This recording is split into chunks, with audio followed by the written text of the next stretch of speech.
إلا الله لا إله إلا الله لا إله إلا الله لا إله إلا الله لا إله إلا الله لا إله إلا الله لا إله إلا الله لا إله إلا الله لا إله إلا الله لا إله إلا الله لا إله إلا الله لا إله إلا الله على وجه الإفساد بينهم. Yang selanjutnya yaitu sifat yang disebut dengan sifat namimah. Namimah itu kalau kita pindahkan ke bahasa kita bolehlah dikatakan dengan adu domba. Tapi namimah juga bisa diartikan dengan dengki. Dalam banyak kamus pengertian namimah itu diartikan ke dalam bahasa Indonesia dengan arti adu domba. Kita lihat definisinya. Fahiya naqlu kalami ba'din nas, memindahkan atau membawa ucapan-ucapan sebahagian manusia kepada manusia lain dengan tujuan untuk terjadi kerusakan di antara orang. Jadi agar ini omongan ini lagi berseteru nih, berseteru atau bermasalah antara si A dengan si B. Oleh si C karena punya sifat namimah, maka apa yang disampaikan oleh si A kepada si C tentang si B itu disampaikan 100% tanpa ada saringan. Ini namanya namimah. Maka bagaimana harusnya sikap kita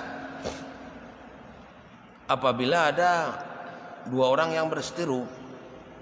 Dua orang yang berseteru, kita tidak perlu menyampaikan sesuatu yang akan menyakitkan hati kelompok lain.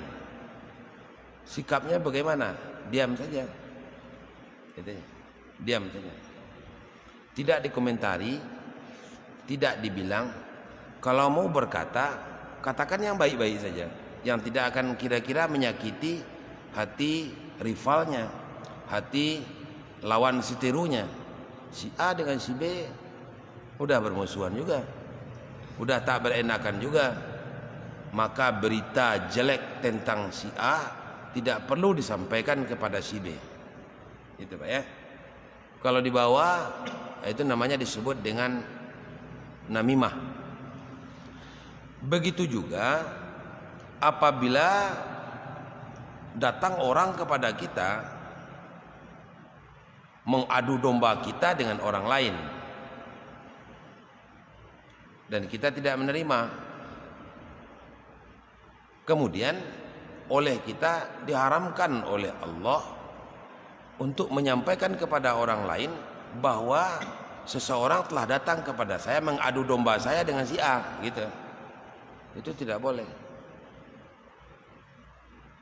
Jadi namimah itu ada sikap yang sangat jelek. Satu kampung dengan satu kampung bisa saja berperang. Satu negara dengan satu negara bisa saja berperang karena adanya unsur adu domba itu tadi. Satu RT dengan RT bisa berlawan. Satu lurah dengan lurah lain bisa hancur karena ada yang tukang adu domba. Maka dipastikan apabila ada orang berseteru, maka si A yang marah kepada si B tentu akan mengatakan sesuatu yang akan menyakiti hati si B. Oleh si C, sesuatu yang menyakiti hati si B itu tidak perlu disampaikan kepada si B, didiemin saja. Falyaqul khairan aw liyasmut. Hendaklah engkau berkata dengan perkataan yang baik, perkataan yang tidak akan menyakiti, perkataan yang tidak akan menimbulkan gejolak, perkataan yang tidak akan menimbulkan masalah. Aw liyasmut. Atau seharusnya atau sebaiknya kamu diam saja. Maka no comment itu tidak mengkomentari sesuatu itu sikap yang bagus. Bukan semuanya harus kita komentari. Begitu ya. Ini penyakit namimah ini hampir dari seluruh kehidupan manusia ada aja. Dalam kehidupan keluarga, kehidupan bertetangga, kehidupan berkampung, bernegara, organisasi, macam-macam. Semuanya. Ada aja yang tukang adu domba itu. Kalau bahasa Padangnya uluanta namanya itu. Tukang ulurkan dan tukang antarkan berita gitu. Ini berbahaya orang uluanta itu. Orang uluanta itu dengan gaya-gaya bicaranya itu amat sangat meyakinkan orang yang diadu dombanya. Gitu. Bahkan ini yang saya ulangi lagi, apabila orang datang mengadu domba kita, tidak boleh kita untuk menyampaikan kepada orang lain bahwa orang itu telah datang kepada saya mengadu domba saya denganmu, dengan si anu gitu. Kenapa? Karena itu menimbulkan namimah yang baru lagi. Maka kalau ada orang datang mengadu domba kita dengan si A, diamin saja. Tak perlu dikomentari. Maka mengomentari itu atau menyampaikan kepada orang lain menimbulkan fitnah yang baru lagi, gitu ya. Kita lihat apa yang Allah katakan di dalam Al-Quran surat Al-Qalam ayat 10. Wala tuti' kulla hallafim mahin hammazin masya'in binamim. Jangan kamu ikuti, jangan kamu taati, jangan kamu memperturutkan atau mengiya-iyakan tiap-tiap orang yang suka halaf, sedikit bersumpah. Sedikit bersumpah. Itu halaf namanya. Sedikit-sedikit demi Allah, saya nggak ada mengerjakan. Orang nggak nyuruh kita bersumpah. Maka orang yang sedikit-sedikit bersumpah itu tanda-tanda orang itu adalah orang fasik. Bersumpah itu boleh apabila dituntut kita untuk bersumpah. Bersumpah dilarang apabila kita tidak dibutuhkan untuk bersumpah. Maka menjadi sifat tercelalah orang-orang yang sedikit bersumpah. Sedikit bersumpah. Demi Allah. Belum jadi setengah jam besok lagi. Demi Allah. Nggak lama kemudian itu.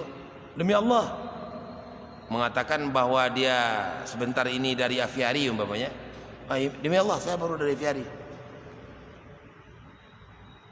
Berbeda dengan menjadi adat satu kaum. Umpama begini. Ada satu daerah, kalau dia mau mengatakan itu selalu Allah. Maka apabila itu menjadi bahasa, para ulama mengatakan la ba'sa. Bukan sumpah yang seperti itu. Tapi sumpah yang dimaksud di sini adalah sumpah yang dari sepenuh hati. Dia ingin meyakinkan orang terus. Orang yang ingin meyakinkan orang dengan sumpahnya menandakan dia curiga apa yang ia katakan tidak diyakini oleh orang kebenarannya. Sedangkan di dalam bertutur kata ada 3 kesopanan dalam bertutur kata. Yang pertama, apabila kita berbicara kepada orang yang sama sekali orang ini tidak, atau khalizihin namanya itu. Apa itu khalizihin? Orang ini tidak ada unsur debatannya. Orang ini tidak pula menampakkan raut wajah keraguan-raguan. Maka ucapan-ucapan kepada orang yang seperti itu cukuplah ucapan biasa, tanpa dibubuhin dengan kalimat penegas atau kalimat sumpah. Umpamanya kita mengatakan kepada seseorang bahwa kita sudah makan. Ada orang mengatakan, memanggil kita makan. Pak, mari Pak makan Pak. Ya jawab aja dengan bagus. Ya saya tadi sudah makan, terima kasih. Gitu aja. Tidak perlu pula disampaikan, demi Allah saya sudah makan. Nggak perlu itu. Tapi kalau sekiranya lawan bicara kita ada sedikit keraguan-raguan, tapi tidak ragu, maka fa'ahsan, sebaiknya berbicara kepada orang itu dengan memberikan kalimat penegas, tapi tidak sampai kepada derajat sumpah. Cukuplah dengan mengatakan, sungguh saya tadi sudah makan, itu aja. Tidak perlu mengucapkan demi Allah, sungguh benar saya udah makan, tidak perlu begitu. Tapi apabila lawan bicara sama sekali tidak yakin kita sudah makan, karena wajah kita pucat, padahal pucat kita bukan pucat karena tidak makan, tapi pucat karena kurang tidur umpamanya kan, maka dia desak kita terus untuk makan umpamanya, kita merasa tak enak, maka boleh mengatakan sumpah, demi Allah sungguh Pak saya udah makan tadi Mas, gitu. Jadi ada urutan dan tata krama berbicara dalam agama yang harus kita ikuti. Bukan langsung kita sedikit-sedikit sumpah, sedikit-sedikit sumpah, sedikit-sedikit sumpah. Nah, orang yang mengumbar sumpah itu tidak perlu diikuti orang kayak begitu. Halafin mahin, orang yang tukang banyak sumpah lagi hina dia. Ya. Hammazin, kemudian orang yang suka mencela. Ada aja salah orang ini. Kalau gemuk orang dicelanya juga. Udah kurus orang, dicela juga. Punya anak banyak orang. Ini Buya ini, Ustadz ini banyak anak ini. Masalah juga sebenarnya. Dicacinya juga. Tidak punya anak orang, masalah juga sama dia. Pokoknya dalam pikirannya hanya ada cela, caci. Yang baik dia, yang pintar dia, yang hebat dia, yang penyantun dia, yang dermawan dia. Ini kerjanya caciin orang aja terus, cari-cari di mana orang akan, itu hammazin namanya ya. Dikatakan Allah dalam Al-Quran, orang kayak gitu tidak perlu diikuti, tidak perlu ditemani, tak perlu diiyakan, dan tidak perlu ditiru apa yang ia kerjakan. Kemudian yang ketiga, masya'in binamim, orang yang berjalan, masya' itu sebetulnya artinya berjalan, atau yang kesana kesini menebarkan fitnah, menebarkan adu domba. Masuk dari rumah ini pindah ke rumah sebelah, menceritakan tetangga yang sebelah lagi. Datang dia ke rumah tetangga belakang lagi, menceritakan jelek tetangga depan lagi. Datang ke masjid ini, membilangin masjid sana jelek. Datang ke masjid sana, bilangin musala sana jelek. Datang ke pengajian ustadz ini, ngatakan ustadz di sana bego. Datang ke masjid sana, ngatakan imam di sana tidak bagus. Datang ke masjid ini, ngatakan imam di sana tidak bagus bacaannya, ngomongnya terus untuk mengadu domba, sehingga orang menjadi teraniaya jadinya. Sehingga tertanam dalam mindset pikiran orang bahwa si A itu tidak betul, karena terus dikompor-kompori, disampaikan juga terus bahwa si A itu buruk, si A itu jelek, si A itu kurang ajar, si A itu jelek. Enggak. Dalam Islam kita selalu mengedepankan husnuzan kepada. Karena begini Pak Bu, tidak ada manusia yang sempurna, itu udah pasti itu. Tidak ada. Satu pun tak ada yang sempurna. Ada aja kekurangan kita ini semuanya. Maka oleh karena itu yang dipandang kepada manusia itu adalah yang baiknya saja, yang sisi eloknya saja. Kalau yang jeleknya tutupin. Kalau yang sisi kurangnya bukan sekedar ditutupin, didukung agar dia bisa tertutupi. Jadi cara menutupi itu dengan cara tidak dibicarakan, dengan cara dikerjakan saja oleh kita apa yang tidak dikerjakan oleh orang lain, sehingga tidak nampak kekurangannya. Begitu juga menjadi pengurus organisasi apa saja. Kalau ada potensi orang yang suka masya'in binamim. Berjalan ke sana ke sini ngadu domba terus. Ini negeri tidak bisa aman orang-orang yang kayak gini ada. Qala sallallahu alaihi wasallam, berkata Nabi kita Muhammad sallallahu alaihi wasallam, la yadkhulul jannah namam, tidak akan masuk surga tukang adu domba. Hadis diriwayatkan oleh Bukhari dan Muslim. Diriwayatkan pula dari hadis Imam Ahmad dan lainnya, hadis diriwayatkan secara marfu'. Kata Nabi begini, ala ukhbirukum, ketahuilah,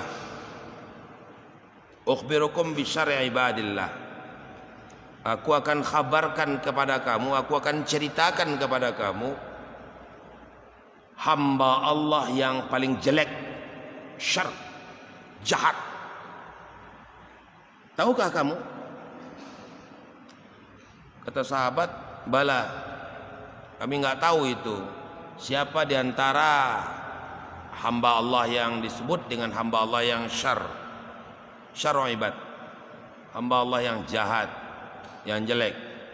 Berkata Nabi Muhammad SAW, yang pertama, al-masya'una bin namimah,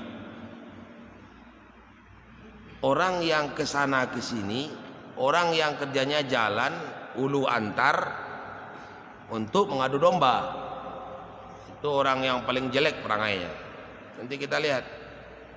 Kemudian al-mutafarriquna bainal ahibbah, orang yang senang untuk memecah belah antara orang yang berkasih sayang, antara orang yang kompak. Tak suka dia orang itu bersatu, tak suka dia orang itu berdamai, tak suka dia orang itu berkasih sayang. Nah, dia adu dombanya lah. Nah, kadang-kadang dia adu domba antara suami dengan istri, dia adu domba antara pengurus ketua dengan wakilnya, dengan sekretarisnya, dia adu domba antara kampung A dengan kampung B, padahal selama ini berbaik-baik. Dia adu domba lah antara Ustadz A dengan Ustadz B. Begitulah. Maka terjadilah kehancuran lantaran orang-orang yang ada mempunyai sifat al-mutafarriquna bainal ahibbah, orang yang kerjanya al-mufarriquna bainal ahibbah, orang yang memecah belah antara orang yang berkasih sayang. Al-baghuna lil bara'atil aib. Ini bahaya lagi. Apa itu? Orang yang suka mencari-cari atau membongkar-bongkar, menyelidik-nyelidik aib orang. Yang lebih bahaya lil bara'il aib, orang tak beraib, itu disampaikan kemana-mana. Itu anu tuh nggak benar itu mah. Tidak ada diadakan. Karena ada satu penyakit dalam jiwa manusia. Kalau dia sudah berdusta satu kali, dia memanggil untuk berdusta lagi, Pak, Bu. Kalau kita sudah menjelekkan orang, siapa aja pernah kita jelekkan satu kali, maka besok kita akan mencari agar nyambung itu kejelekan yang kita sampaikan kemarin.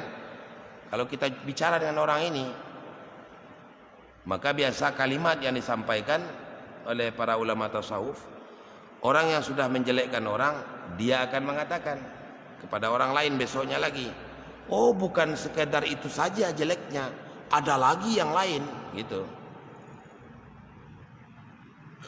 Berbahaya. Pedagang bisa habis tuh toko, Pak, bisa tutup toko kita, bisa tutup kantor kita, kalau ada orang yang kerjanya menyebar aib orang yang tak beraib. Oh itu mah di toko itu nggak bener, itu mahal, itu mah, padahal toko itu tak mahal, Pak.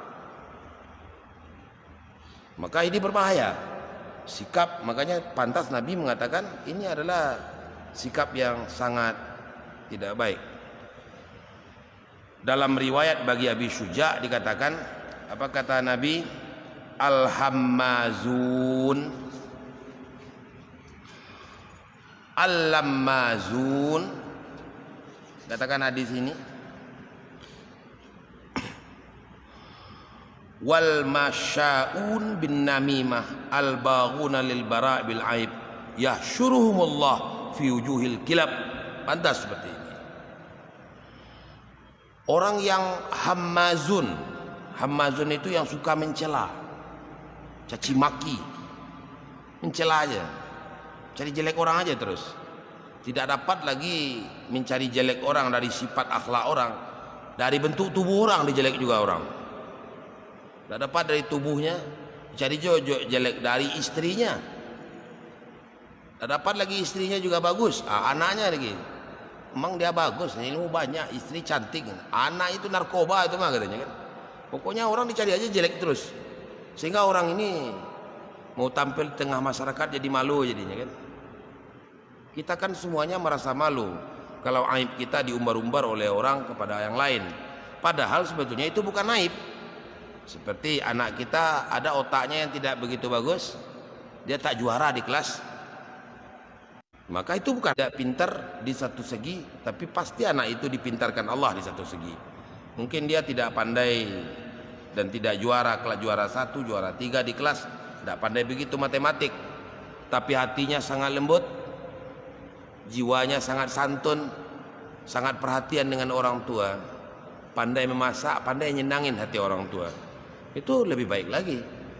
Karena ada kala Allah berikan kepada kita anak keturunan, otaknya cerdas, pinter banget, tapi tak ada perhatian kepada ayah dan ibu. Bukan itu doa kita, tetapi ada di antaranya yang begitu. Dan alangkah lebih baik otaknya cerdas, perhatian kepada orang tuanya ada, ayah ibu anaknya ada, kakek neneknya, tetangganya, pandai dia.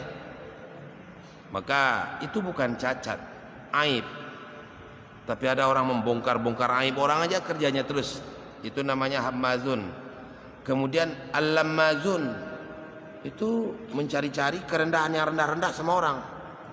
Apalah ya kurangnya ini ya bapak ini ya. Diusahakan itu cari. Kalau nggak dapat dipikir-pikir juga. Nah, gitu. Hammazun.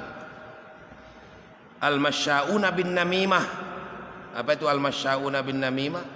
Orang yang kesana kesini muter di kampung atau di mana saja bicara untuk menebarkan namimah, mengadu domba. Al-baguna lil bara'atil aib, orang yang suka membongkar-bongkar, menyebar-nyebarkan, mengorek-ngorek aib orang lain, dicari-cari aib orang. Orang tak beraib dicari-cari aibnya, tidak beraib dianggap beraib. Apa kata Nabi? Yahsyuruhumullah, Allah akan menghalau mereka nanti di akhirat fi wujuhil kilab, dalam bentuknya, wajahnya seperti wajah anjing. Ini naudzubillah. Wa qad ijtama'atil ummah ala tahrimin namimah wa annahu min a'zamiz dzunub indallah. Para ulama umat ini sepakat atas haramnya namimah, haramnya adu domba. Dan sesungguhnya adu domba itu adalah a'zamuz dzunub, dosa yang paling besar di sisi Allah Azza wa Jalla. Fayambaghi lil aqil ayajtanibah, maka sepantasnya bagi orang yang sempurna akalnya untuk menjauhi sifat-sifat namimah. Kullajatinab, kapan saja, wa ya'khudha hisrah, dan ia wajib berusaha untuk memelihara dirinya daripada mengadu domba. Belajar menahan diri untuk tidak ngomongin salah orang, ngomongin aib orang. Falyang lam anna kulla man nama lahu namma alaih, maka hendaklah juga kita tahu, sekali kita mengadu domba, maka satu saat adu domba itu akan mengarah juga kepada kita. Sekali kita menipu, maka tipuan itu akan nampak juga kepada kita. Sekali kita membangga-banggakan kita orang bersih, orang suci, tidak ada kita korupsi, tidak ada kita bersih, pemerintahan bersih, pejabat bersih, ternyata ditangkap KPK. Jauh. Wa amal kadzib. Cukup. Waktu kita udah jam 6. Jadi itu kajian kita dulu yang pagi ini tentang namimah. Mudah-mudahan besok dapat kita sambung dengan topik al-kadzib. Al-kadzib ini agak panjang. Penjelasan al-kadzib itu di dalam kitab saya ini ada 1, 2, 3, 4, 5, 6 lembar. Jadi ini agak panjang kajian tentang berdusta. Karena dusta itu sumber kecelakaan. Orang yang berdusta dan selalu berdusta atau menjadi kebiasaan baginya berdusta, biasanya ma'rifahnya dengan Allah akan berdusta. Sebagai penutup kajian kita pagi ini, bahwa namimah itu kalau ada bagi kita, maka obatnya adalah berpuasa.